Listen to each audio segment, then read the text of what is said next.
अरे ये देखो, पार्श्वनाथ भगवान इतने डार्क स्केरी जंगल में कैसे फियरलेस और शांत भाव से तपस्या कर रहे हैं। अरे ये क्या, अचानक ये इतनी तेज बारिश क्यों होने लगी? ओह, ये तूफान कहाँ से आ गया? इतने लाउड स्केरी थंडरस्टॉर्म्स। ये तो जोर से स्टॉर्मी हवा चलने लगी, हेलस्टोन्स भी गिरने लगे। ओह, अब तो पत्थर भी गिरने लगे। What is going on? अरे अरे वो देखो, संवर नाम के देव बहुत गुस्से में ये सब कर रहे हैं, पार्श्वनाथ भगवान को ट्रबल करने के लिए। लेकिन इतनी स्क्वेरी सिचुएशन में भी भगवान तो एक इमूवेबल माउंटेन की तरह बिना हिले डुले उसी शांत भाव से अपनी आत्मा के ध्यान में लीन है। अरे ये बारिश का पानी तो बढ़ता ही चला जा रहा है, क्या भगवान इसमें डूब जाएंगे? ओह, ये कौन से देवी देवता हैं जिन्होंने भगवान को चारों ओर से अपने फणों से, अपने हुड से ढक लिया, भगवान को अपने सर पर उठा लिया और उनके उपसर्ग को दूर किया? ये तो धर्मेंद्र देव और पद्मावती देवी हैं। जय हो पार्श्वनाथ भगवान की। What an amazing incident. लेकिन ये संवर देव को भगवान पार्श्वनाथ से ऐसी क्या प्रॉब्लम थी जो बिना किसी रीजन के उन्होंने उनके लिए इतनी प्रॉब्लम्स क्रिएट की? और ये धर्मेंद्र पद्मावती, ये कौन है जिन्होंने आकर भगवान का उपसर्ग दूर किया?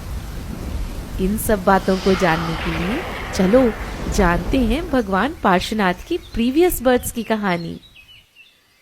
पार्श्वनाथ भगवान अपने 9 बर्थ्स पहले मरुभूति नाम के पर्सन थे और उनके बड़े भाई का नाम था कमठ।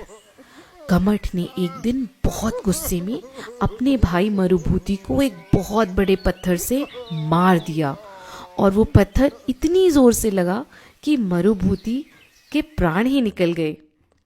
इतनी टेरिबल हिंसा के कारण Kamath he became a cruel snake in the next birth and Marubhuti he became a very sober elephant. Due to hatred from previous life, उस सांप ने, उस स्नेक ने एलिफेंट को बाइट कर दिया and the elephant died right there. वो हाथी, मतलब जो मरुभूति का जीव था ना, वो मरने के बाद स्वर्ग में देव बना और वो क्रूअल स्नेक नरक चला गया। बच्चों, हम जैसा सोचते हैं, जैसी फीलिंग्स, जैसे थॉट्स या जैसे भाव करते हैं, वो सब हमारे संस्कार बन जाते हैं।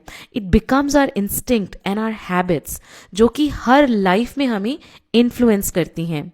कुछ ऐसा ही हुआ उस कमठ के जीव के साथ जो हर लाइफ में मरुभूति के साथ हेट्रेट करता रहा। तो स्वर्ग की आयु पूरी करके वो देव फिर से मनुष्य गति में विद्याधर बने और वो स्नेक जो नरक गया था ना, वो फिर से स्नेक बन गया।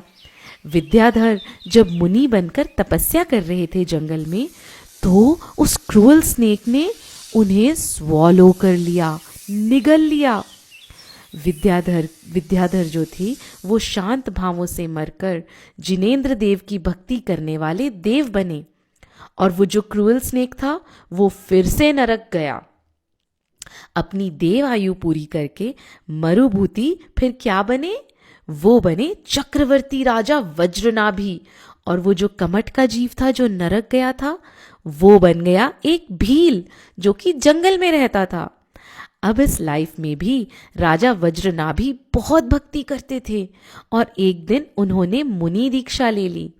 वो फॉरेस्ट में तपस्या कर रहे थे और वो जो कमठ का जीव जो भील बना था, वो भील बनकर जंगल में जा रहा था और उसने मेडिटेशन करते हुए वज्रनाभि को देखा।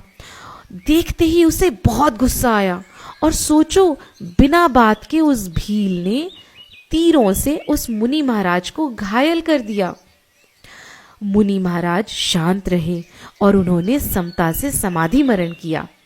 इसलिए वो मुनि महाराज फिर से देव बने और वो भील एक बार फिर से नरकों के दुख भोगने के लिए नरक चला गया। अब इसकी नेक्स्ट लाइफ में मरुभूति का जीव महामंडलीक राजा बना और कमठ का जीव नरक से निकलकर क्रूअल लायन बना। महामंडलीक राजा तो इस लाइफ में भी बहुत भक्ति करते थे और उन्होंने मुनि दीक्षा ली। और क्या किया मालूम? उन्होंने स्पेशल 16 भावनाओं को भाया और तीर्थंकर प्रकृति का बंद कर लिया। उन्होंने अपने थॉट्स, अपने इंटेंशंस को बहुत प्योर बनाया and he paved the path to becoming a tirthankara. महामंडलीक राजा मुनि बनने के बाद एक दिन तपस्या में लीन थे और वो क्रूअल लायन वहीं से जा रहा था। अभी भी उसकी हेट्रेड कम नहीं हुई थी और उसने मुनिराज को खा लिया। मुनिराज अब भी समता भाव से उपसर्ग सहते रहे और मरने के बाद स्वर्ग के किंग इंद्रदेव बने और हिंसा करने से लायन तो नरक चला गया। इंद्रदेव की आयु पूरी करने के बाद उनका बर्थ हुआ प्रिंस पार्श्व कुमार बनकर। इस भव में, मतलब इसी लाइफ में पार्श्व कुमार क्या बनेंगे? बताओ बताओ। तीर्थंकर, सही कहा।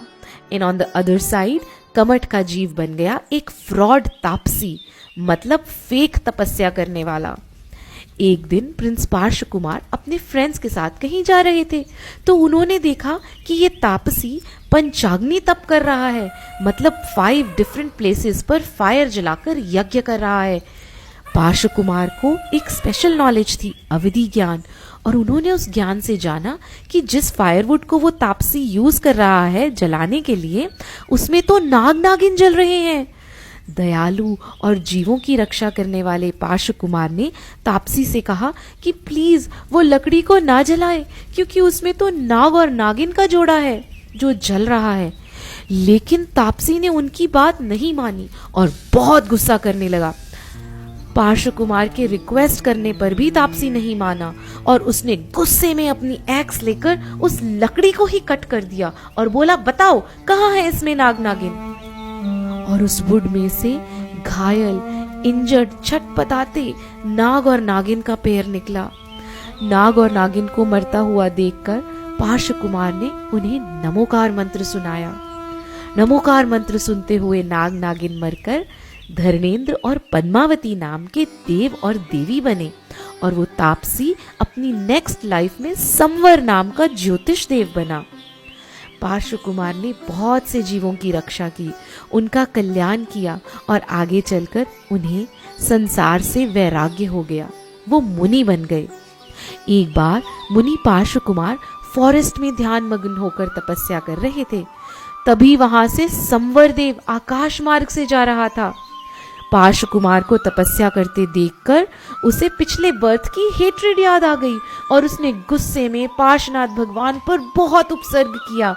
याद है ना कैसे कमठ के जीव ने पार्श्वनाथ भगवान पर पत्थर, पानी, ओले और आग बरसाई थी। और उनका उपसर्ग दूर करने वाले देव देवी और कोई नहीं बल्कि वही नाग नागिन थे जिन्हें पार्श्वनाथ भगवान ने नमोकार मंत्र सुनाया था। बच्चों, देखा आपने, कमठ का जीव अपने पूर्व भव के हेट्रेड और वैर के संस्कारों की वजह से विदाउट एनी रीजन हर भव में पार्श्वनाथ भगवान पर उपसर्ग करता रहा और पार्श्वनाथ भगवान हर लाइफ में बिना रिएक्ट किए शांत भाव से आत्म साधना करते रहे और धीरे धीरे क्या बन गए? तीर्थंकर भगवान बन गए। तो बच्चों, हमें वैर, विरोध, हेट्रेड, जेलसी और एंगर को छोड़ देना चाहिए। हर सिचुएशन में शांत और समता रखनी चाहिए, चाहे कोई हमें कितना ही ट्रबल क्यों ना करे। चलो, हम सब प्रॉमिस करते हैं कि हम सब अपनी टॉलरेंस को बढ़ाएंगे और सहनशील बनेंगे ना? जय जिनेंद्र।